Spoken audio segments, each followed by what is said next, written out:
Hi everyone. We're going to go over some word problems, how to write them, and then actually solve the word problems as well. There's a couple different problem types that you might see on Delta Math when doing the assignment. Um, there's a couple of different things I'll go over, and most of it has to do with vocabulary, the way the problem is written. So the first thing you're always going to want to do when solving a word problem is obviously read the problem and maybe highlight some of the key important information. So this problem says a paper company needs to ship paper to a large printing business. The paper will be shipped in small boxes and large boxes. Each small box of paper weighs 30 pounds, and each large box of paper weighs 65 pounds. A total of 17 boxes of paper were shipped. So a total of 17 boxes of paper were shipped, weighing 895 pounds altogether. So I'm highlighting everything that has to do with weight in red in this cases, and anything that has to do with like a total number of boxes in blue. Determine the number of small boxes and the number of large boxes shipped. Okay, so after you've read the problem and underlined some of the key information, you're going to want to figure out what the problem is actually asking, and that will help you then outline your variables and define your variables rather.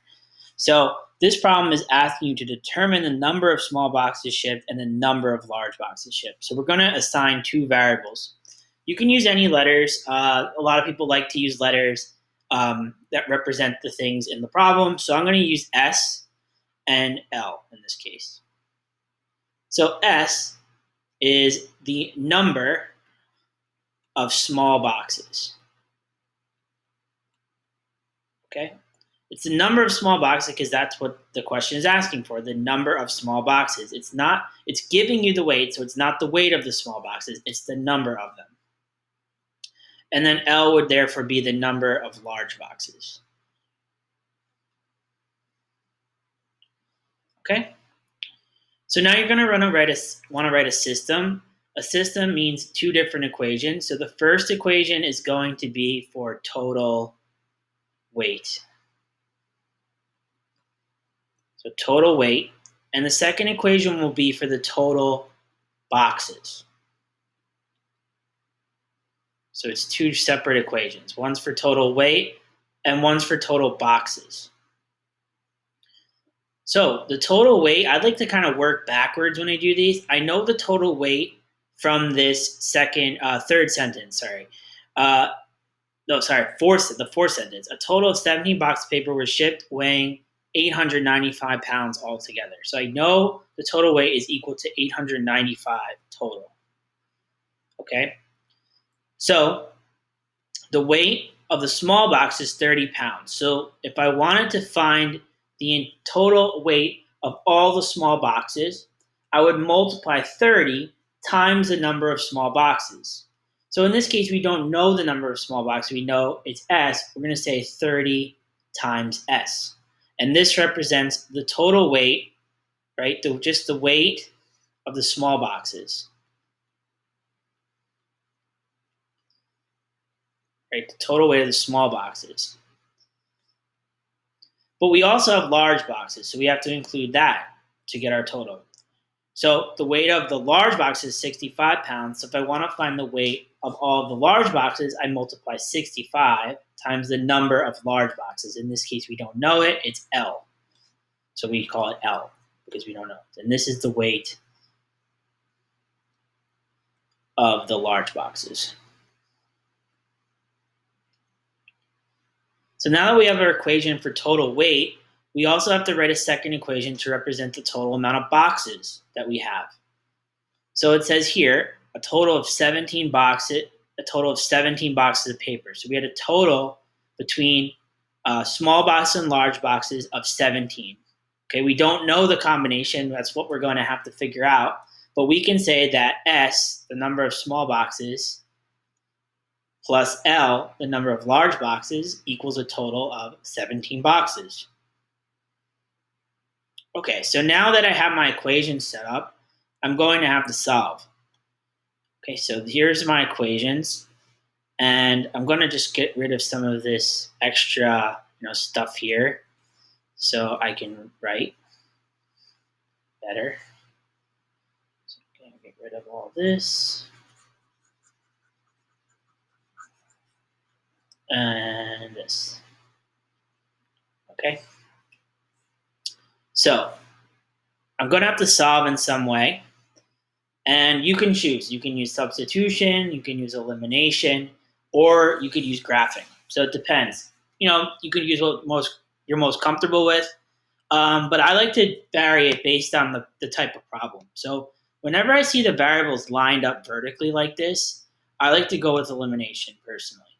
So I'm going to rewrite one of the equations so that one of the variables will eliminate. So I'm going to rewrite the second equation.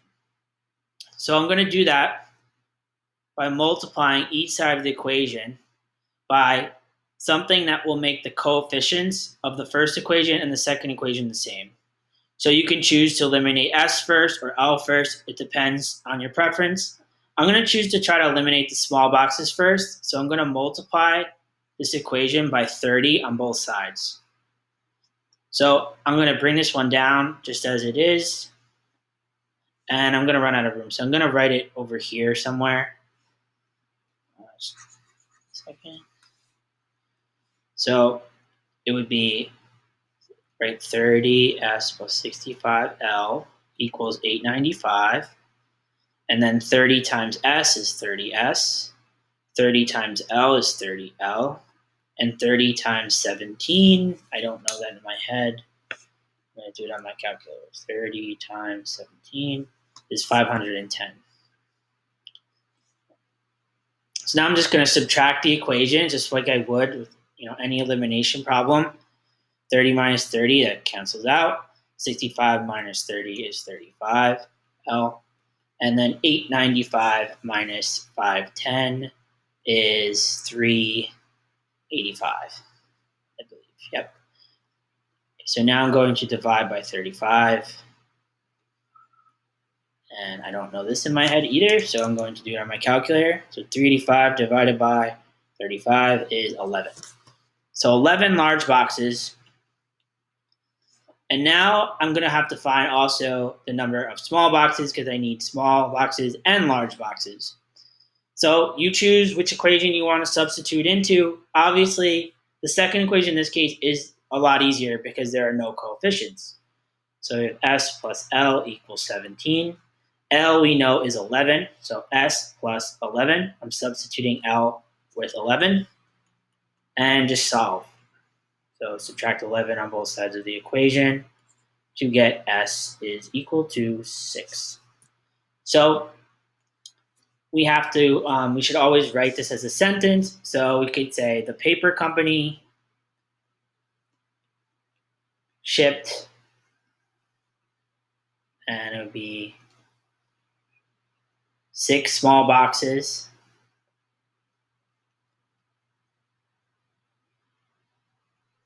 and 11 large boxes of paper.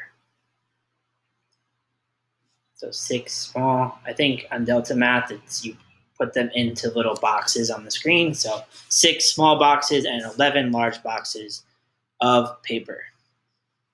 And that's it for this one. I know this video is kind of long, so I'm going to cut it here. I will make another video on how to do a problem where the vocabulary is slightly different for the total number of the item in question. So that will come up soon, and I hope this helps. And let me know in the comments if it does, and let me know if you need any additional help on this. Thank you.